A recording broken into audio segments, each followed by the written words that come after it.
sharp. Was that a big talking point? Yeah, I mean, it's a great first half, but let's, as they always say, the score is 0-0. Let's see what we can do these first 4 minutes, and we executed with some Jontel.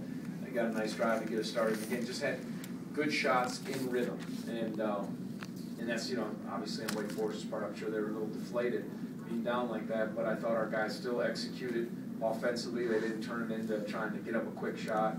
I just took what the defense gave them and then made them work on the other end. They got some deflections and helped each other out. Given the point in the season, given you, as you said, Monday, but essentially been operating with a 6-man rotation of late, how nice was it to be able to get a guy like Mike? I think you've sat him the last 12 minutes or so.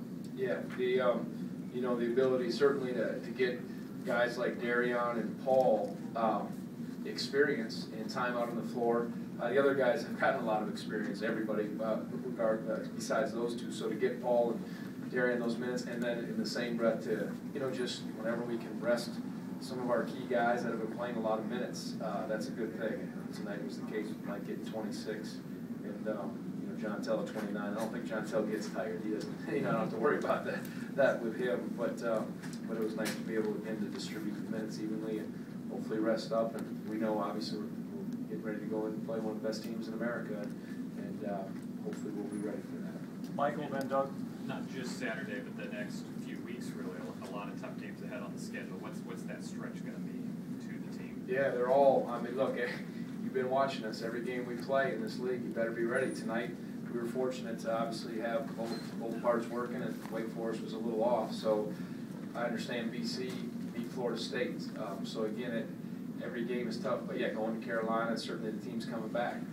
We know what we have to do, and we'll try to execute to the best of our abilities, and there's great opportunities out there for us. What? You had a tough game the other day. Did you expect your team to come out playing this well, or were you a little apprehensive based on? It's hard to say. I know that was a physical game, certainly at Florida State, and we battled back. There was resiliency, and that's the one thing I told you guys after the game. The statement that they made is that they have tremendous heart. We thought we were careless with the ball. It wasn't quite the same kind of defensive pressure that Wake Forest plays in comparison to Florida State. But I thought we were sure, made better decisions, and had a pace. And it always helps when the ball's going in the basket. But they certainly battled, and I was pleased to see that because every game is certainly important. Brad, then Jeff, and Mike. Coach, I don't know if in your coaching career if you've had games where you did call a timeout, but can you just talk a little bit more about the efficiency of your team tonight on both ends? Yeah, no, they were efficient, and they, you know, they just again the ball was moving side, top side. Guys were screening and getting people open, and the looks were there. I thought they played together. They were really on one accord, and the same thing defensively. I mean, that's what you hope for. That's what you practice hard and you prepare for, and then when it comes together, it's nice to see because we showed some spurtability. I thought we were pretty good on the glass, got some transition buckets, but this, because we did it once, doesn't mean it's going to show up, and we'll need to be at a very high level come Saturday. Jeff, then Mike. 8 fast break points. It seemed like Malcolm was involved, probably in at least 3 of those baskets. Do you encourage him to look to push it because he seems pretty comfortable? Always. When our guards rebound, whenever we get a guard rebound, we really want to push and see, you know, just back it up with a good decision at the end of it. But that's a chance, as we always talk about, to maybe get some of those different kinds of points. But Malcolm's such a good rebounder for a guard, so he gets a lot of those opportunities. Tonight he had, he only had 1 rebound tonight, but he's a really good rebounder. No, he actually is. That's there. And Sammy is too. Those are 2 very good guard rebounders. But again, for them to get it, if I ever had a 4-man that was good, that I felt like could get it and bust out, I would let them do that because I think those are some nice opportunities to get different kinds of points, you know, to push the ball to the floor as long as you're making good decisions. But we give the freedom certainly to answer your question to Malcolm. Jeff. Don't you have a 4-man who's good?